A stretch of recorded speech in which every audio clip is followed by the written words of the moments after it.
महाराष्ट्र सरकारला आता कळलंय की आम्ही आता परत सरकारमध्ये येणार नाही। आता एक नवीन योजना निघाली, लाडकी बहीण। या लाडक्या बहिणीवर सगळं चाललंय।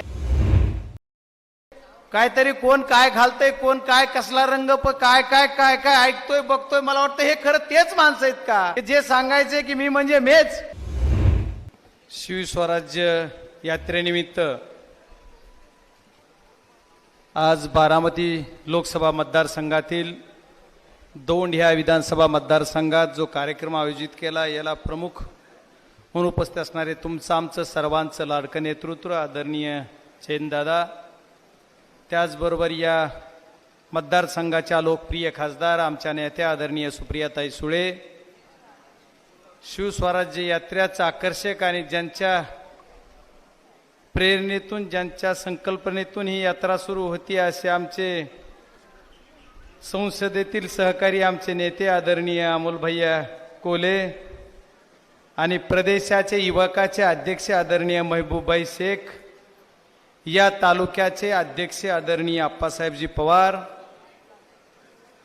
व्यासपीठावर उपस्थित असणारे पक्षाचे सर्व पदाधिकारी, महिला आघाडी असेल, सर्व पक्षाचे तालुक्याचे जिल्ह्याचे सर्व ज्येष्ठ नेते आणि या मतदारसंघातील बहादर असे सर्व मतदार आणि राष्ट्रवादी काँग्रेस शरदचंद्रजी पवार या पक्षावर प्रेम करणारे, आदरणीय पवार साहेबांवर प्रेम करणारे संबंध तुम्ही जनता जनार्दन या मतदारसंघाचे सर्व करते धरते। शिवस्वराज्य यात्रेचा आजचा तिसरा दिवस आहे। ज्या अमोलदादा कोले यांच्या मतदारसंघातून चाली झाली, आज 2 दिवस तिथं चालल्यानंतर काल ताईंच्या मतदारसंघात शेवट झाला। आज ताईंच्या मतदारसंघात सुरुवात होऊन मला वाटतं आज पण शेवटची सभा ताईंच्याच मतदारसंघात बारामतीमध्ये आहे। शिवस्वराज्य यात्रेच्या निमित्तानं काय आपल्याला विजन, आपलं काय, आपल्याला पुढे काय करायचंय, लोकसभेची निवडणूक आपण सर्वांनी ताकदीनं जिंकली। तुम्हाला सर्वांना खऱ्या अर्थानं जर मी धन्यवाद देणार आहे की अख्ख्या देशाचं लक्ष या बारामती लोकसभा मतदारसंघाकडे लागलं होतं। त्या मतदारसंघातले तुम्ही, या दौंड विधानसभा मतदारसंघातले सर्वजण आहात, तुम्ही सर्व बहादर जनतेचं कौतुक केलं पाहिजे की तुम्ही सर्वांनी आदरणीय ताईला मताधिक्य देऊन देशाच्या उच्च सभागृहात जाण्यासाठी तुम्ही हातभार लावला आणि देशाची मान उंच, आपली सर्व बारामतीकरांची मान उंच झाली आणि देशाच्या सभागृहात पुनश्च एकदा ताईशिवाय पर्याय नाही असं तुम्ही सर्वांनी दाखवून दिलं।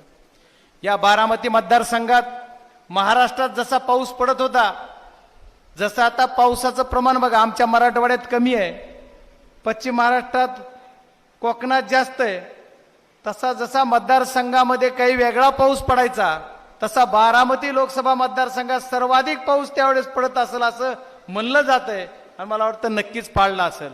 पण त्या पावसाला न भेता माझ्या बहादर जनतेने काय केलं तर त्या पावसाच्या पाण्यात ज्यांनी पाऊस कृत्रिम पाडला त्यांना वाहून घातलं आणि आदरणीय ताईंना दिल्लीत पाठवलं।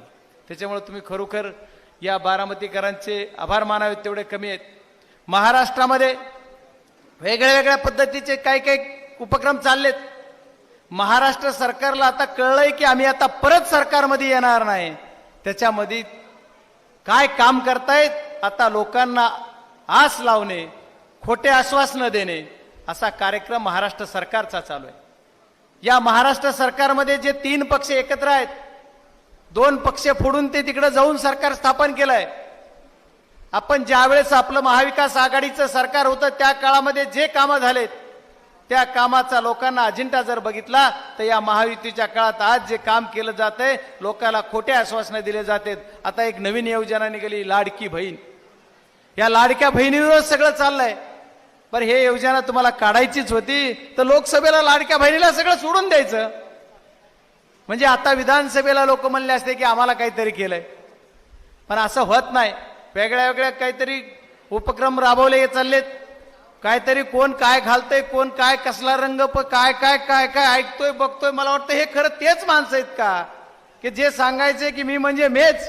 असे माणसं जर आता आणखी कुठं कशावर श्रद्धा, कशावर निष्ठा, आता यांची श्रद्धा कुठं निष्ठा कुठं मला माहित नाही, पण जे की आम्ही अंधश्रद्धेला मानणार नाही म्हणणारे अंधश्रद्धेवर विश्वास ठेवतात की काय असं या महाराष्ट्राला वाटतंय। त्याच्यामुळे कुठेही वेगळ्या वेगळ्या पद्धतीने जरी केलं तरी काही फायदा होणार नाही। महाराष्ट्रातली जनता सुज्ञ आणि सज्जन आहे की महाराष्ट्रातील ज्यांचा वळकून आहे की यांचे किती ढोंग चाललेत आणि काय करणार आहे.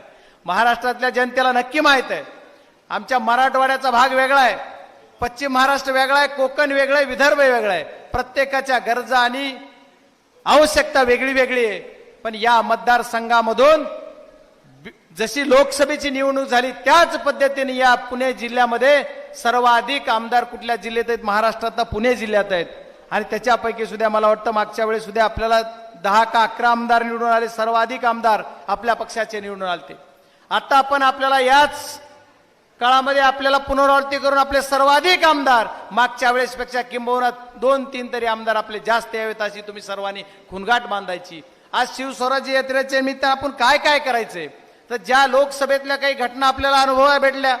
आता तालुकाध्यक्षांनी सांगितलं की आपलं पिपाणी चिन्ह म्हणजे तुतारी काढली. बिलकुल नाही. ही स्थानिक स्वराज्य संस्थेसाठी ते चिन्ह निघालेलं आहे, विधानसभेसाठी आणखी तरी निघाला नाही. आदरणीय ताई असतील, साहेब असतील, जयंतदादा असतील, सर्वजण प्रयत्न करतायत, कोर्टात सर्वजण केस टाकतायत, सगळं करतायत, पण होईल का नाही माहित नाही. पण तुम्हाला सर्वांना आपण बोलताना सुद्धा आपण चिन्ह आपलं काय सांगतोय तर तुतारी सांगतोय. मला तुम्हाला सर्वांना हात जोडून विनंती आहे की तुतारी वाजवणारा माणूस हेच तुम्ही म्हणा, तरच आपल्याला खऱ्या अर्थानं. नाही तर आपल्याला काय होतंय तर पार धगधग धगधग वाढती. काउंटिंगच्या दिवशी जशी माझी वाढली, 56,000 मतं माझे त्या पिपाणीला गेले, ट्रायम परेडला काय ते 17,000 असे जवळजवळ आपले नाही म्हणलं तरी 71-72,000 मतं एकीकडे गेले. सातारची सीट आपली 3,000 37,000 काहीतरी पिपाणीला पडले आणि 33,000चा फरक आपल्या दोन्ही सीटमध्ये राहिला. ती सीट फक्त आणि फक्त सिंबॉलमुळे गेली. त्याच्यामुळे आपल्याला आपण कमी कुठं पडतोय तर आपलं चिन्ह सांगण्यात आपण कमी पडतोय. आपलं चिन्ह जर सांगायचं असेल तर आपण सांगताना आपलं पूर्ण चिन्ह सांगा की तुतारी वाजवणारा माणूस हे आमचा चिन्ह आहे. आपण सरळ सरळ वाजवा तुतारी वाजवा, आता तुतारी वाजवणारा माणूस म्हणा. आपला जे आता काहीतरी टोन बदलावं लागेल, नाही तर आपण तुतारी म्हणतोय आणि ती काही तुतारी आपल्याला वेगळी असते. आपल्या ग्रामीण भागामध्ये जे लोक राहतात किंवा ज्यांचा टच आपला कमी होतो त्यांच्यापर्यंत ते चिन्ह आपलं पोहोचत नाही, त्याच्यामुळे आपला लॉस होतोय. आज ही विधानसभेची निवडणूक आहे, लोकसभेची नाहीये. लोकसभेमध्ये खूप मोठा फरक असतो. विधानसभेमध्ये जर विचार केला तर मार्जिन कमी येणार आहे आणि त्या कमी मार्जिनला आपल्याला धोका होऊ शकतो. त्याच्यामुळे सर्व कार्यकर्त्यांची जिम्मेदारी आजच्या या शिवस्वराज्य यात्रेनिमित्त जेवढे कार्यकर्ते आपण आहात त्यांना सर्वांना माझी विनंती आहे, सर्व नेतेगणांना पण विनंती, त्यांना विनंती सांगायचं एकच आहे की आपण आपल्या चिन्हाचा प्रचार केला तर आपल्याला बऱ्यापैकी सपोर्ट होईल. आणि तुम्ही सर्वजण सगळ्या ताकदीनं आज या 2 विधानसभा मतदारसंघात सुद्धा बऱ्याच दिवसापासून बऱ्याच गोष्टी घडल्या. पण या करत असताना आपल्याला इथला आमदार तसा विचार केला तर राष्ट्रवादी काँग्रेसचा मागच्या 2 वेळेस मी बघितलं पण नाही आलेला. पण यावेळेस राष्ट्रवादी काँग्रेस शरदचंद्रजी पार्टीचा आमदार या मतदारसंघातला झाला पाहिजे, ही खुणगाट तुम्ही सर्वांनी बांधली पाहिजे आणि ती बांधून आपण सर्वांनी काम केलं पाहिजे असं म्हणणारा मी कार्यकर्ता आहे. बरेच काही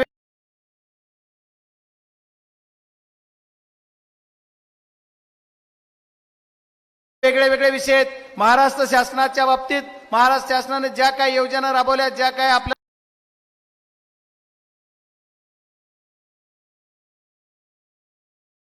तनमन धनानं या आपल्या जो पार्टी उमेदवार देईल त्याच्याबरोबर आपण राहूत आणि असं राहण्यासाठी तुम्ही सर्व जर प्रयत्न कराल अशी अपेक्षा व्यक्त करतो.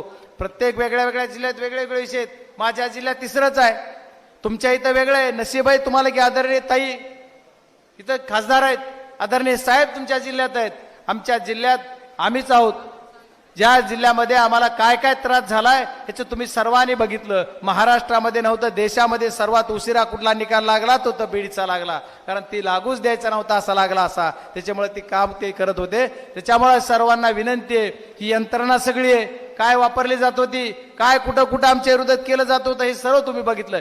हेच प्रकार ते विधानसभेला सुद्धा काही विधानसभा मतदारसंघात करू शकतात. त्याच्यामुळे आपण सर्वांनी जागरूक राहिलं पाहिजे. तसं पुणे जिल्हा किंवा इकडं पश्चिम महाराष्ट्रात ते विषय नाहीये, पण मराठवाडा असेल किंवा काही कुठला एखादा भाग, एखाद्या भागामध्ये अशा पद्धतीचं खोटं नाटक करण्याचं काम हे मंडळी करतात. यांना दुसरं सत्ता आणि पैशाचा एवढी मस्ती आहे, यांची मस्ती जिरवण्यासाठी आम्ही सर्वांनी काम करायचंय. येणाऱ्या काळामध्ये पुणे जिल्ह्यामधील आपले जेवढे उमेदवार द्याल तेवढे निवडून तुम्ही आणाल अशी अपेक्षा व्यक्त करतो. आणि या 2 विधानसभा मतदारसंघाचा आमदार पुढचा येणारा आपला असावा अशी अपेक्षा व्यक्त करतो आणि इथंच थांबतो. जय हिंद, जय भारत, जय राष्ट्रवादी.